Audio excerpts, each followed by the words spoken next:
Nag-practice pa lang ako dito sa car. Sobrang gulo. Nakapag-prepare kami kagabi. Hindi na ako nakapag-video kasi sobrang busy. And ngayon, papunta na kami. Then, sana maayos yung day 1. Malapit na kami. Alabang na kami.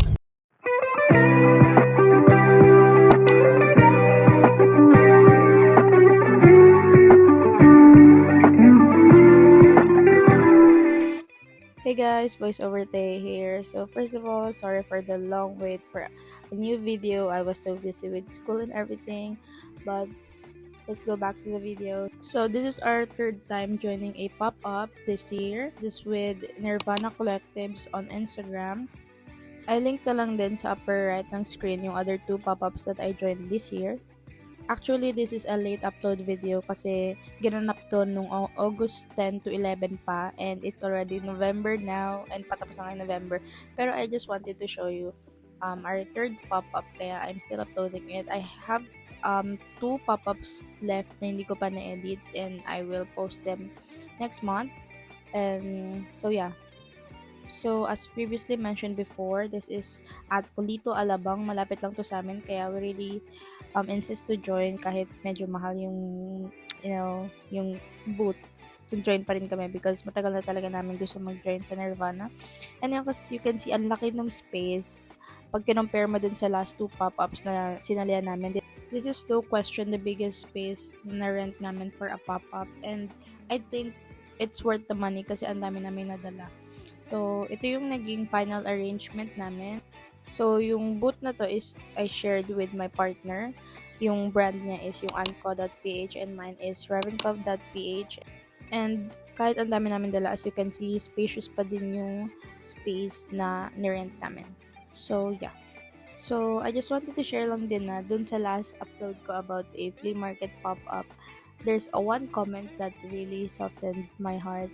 Sabi niya, she really liked the video and nakaka-inspire daw yung mga ginagawa namin and sana daw future is maka-join din siya sa flea market with us. And seeing comments like that makes me realize that I should see my progress and my achievements not just as results but as accomplishments. Kasi for the past 5 years in this journey, I'm still doubting myself. I'm still thinking that I'm not doing enough. I just wanted to thank that person for commenting such a nice words for me. I deeply appreciate you and all the people that watch my videos and waits for it every month. And lastly, I wanted to say that if something is really meant for you, it will find you. So yeah, let's go back to the video. So as you can see, we have our first customer and they bought 3 pieces of items and I gifted them some crochet pieces and some stickers. And after that, while we're waiting for the customers to arrive, medyo paaga pa lang kasi nito, mga around 10 a.m. pa lang ata, and konti pa lang yung mga tao kaya we had a chance to have a photo booth muna. This is with photography on Instagram and in-invite din sila ng Nirvana. And nagkikitan kami sa photo booth na to kasi meron silang parang vintage effects and I really like yung parang brown tone kaya yung pinili namin. As you can see, sa mga past vlogs ko din lagi namin itong ginagawa kasi nagko-collect kami ng mga photo booth cards o photo booth sheets, picture, kung ano man tawag dito, ay nilalagay namin yun sa photo booth book ko na parang maliit lang and nandun lahat ng mga photo booth strips namin. 2 pieces na siya, 2 strips na siya for 150 pesos I think. And super cute niya. And of course, balik trabaho na tayo. By the way, this is a 2-day event pop-up and ito yung first day namin. And ayan, dinala na ako ni Blaine ng Jollibee kasi hindi kami nakakain ng maayos. Kaya hindi kami nagbabaon pagka nagpa-pop up kami kasi it's either nakalilimutan namin kainin or nasisira siya kasi natatagalan namin siyang kainin. So, nag-order na lang kami sa labas. So, yeah.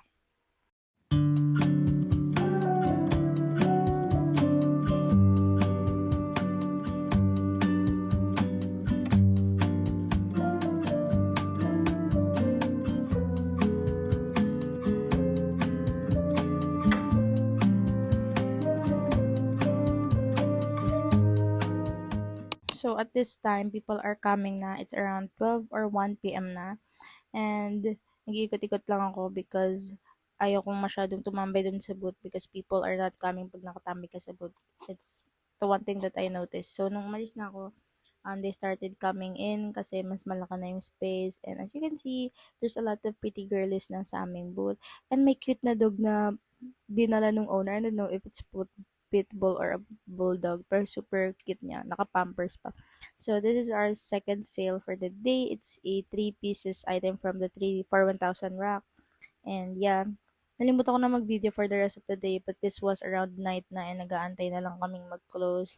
Kasi naging super busy talaga yung day namin. So, day 1 is done and inuwi namin yung ibang items para tomorrow, mas onti na yung dala namin. And ayan, tinakpan lang namin yung mesa and the other things. And yeah. Hi guys, so Nirvana Flea Market day 1 is done. Tomorrow naman ulit day 2, Sunday, August 11. Same time, 10 a.m. to 8 p.m. We're so tired. Gusto ko nang umuwi. See you tomorrow. Hi guys, so nandito na kami pero nagko-content pa na kami kasi kailangan naman mag-content. Doon na kami sa place. Mamaya pang 10 mag-start. Mga 9:30 pa lang. And babalik na kami doon. Tapos na kami mag-video, mag-picture, mag-tiktok. Wish you better wait here. I'll be back in 10 minutes. 10 minutes is a long time to be awake. What's you say? Huh?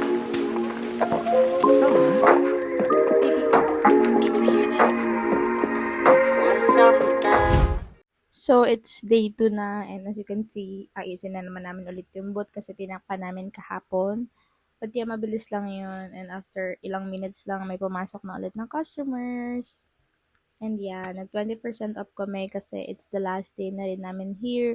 And ito yung mga ibang booth owner or mga vintage owner din from Instagram.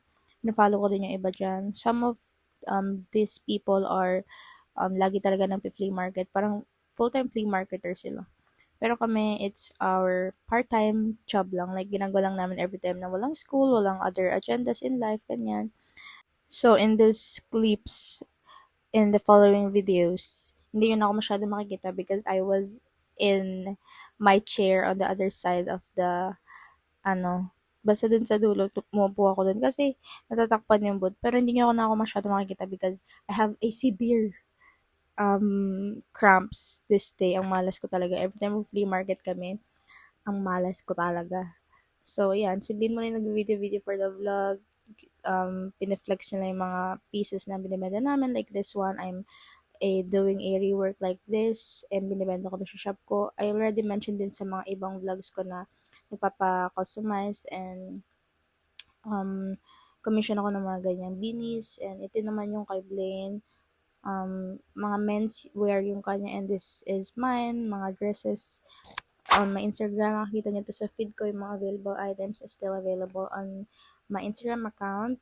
So, yeah, if yung mga flea markets na ina-attend na namin is malayo sa inyo or you don't have a time to visit, you can visit our Instagram account at revenco.ph. I'll just put it on the screen and at onco.ph on my partner. I just also put it on the screen. And also, nag-recommission din kami ng mga painted pants, jeans, shirts, whatever na gusto yung i-commission na meron na sa account namin, pwede namin i-redesign sa another pants or etc. And I also have a crochet business. It's at Thea Makes Art on Instagram. I still haven't been consistently posting on that account kasi I'm still busy on other things. Pero I'm crocheting every now and then in my free time and binibenta ko rin siya in our flea markets pop-ups. And as you can see, these are my works. Some coasters, some keychains, some wallets, some bags. And nagawa din ako ng mga bikinis, ganyan. If you are interested, you can message me na lang on all my social media platforms. I'll just show it on the screen. So, yeah, I'm so proud of this bag. Na-sold na rin to. And this one also, this is so cute. It takes so much time to do, pero it is so cute. And ito yung mga bikinis na binibenta ko. I also put some charms on it. Updated na yung design niya, may mga charms na. Pero if you want a plain bikinis, I can also do that. And ayan, ito naman yung mga ibang mga belts. Basta yung boot talaga namin is one-stop thrift shop talaga kasi yun yung parang motto ng shop ko. So, ito na ako that day 2. Sobrang sakit kasi ng puson ko dahil like, di ko na talaga kaya. Kaya, nakaupo lang ako lang sa cellphone, nagpapahinga, and Blaine is doing all the things. And ayan, this time is nung tapos na, di na rin siya masyado nakapag-video kasi 1-man team lang siya that day and siya lang lahat nag-asikaso ng customers. So, he didn't have the time to take a video sa mga customers. Ako yung nag-video dito and nagliligpit na kami nito. So, as you can see, I'm putting all the crochet pieces sa bag and sayang yung dito, wala talaga masyadong video pero we sold a lot of things naman, mga at least nabawi naman namin and dumoble naman yung puhunan namin dito sa flea market. So yeah, this is us aggressing for the T2 and yun na lang, tignan yung mga ko, sobrang haggard ko na.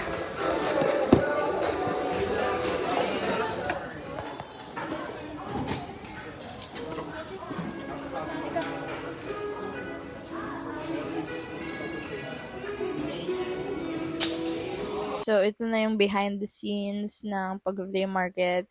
I know guys, nakaka-enjoy siya and masaya siya, pero nakakapagod din siya sobra. Yeah. Guys, so we are officially done for Nirvana Flea Market. Hindi na kami masyado nakapag-video for day 2 kasi ang sakit ng puson ko and ang boring ng day 2. But yeah, thank you for watching this vlog. See you on the next one. Bye! Bye-bye ka, bye!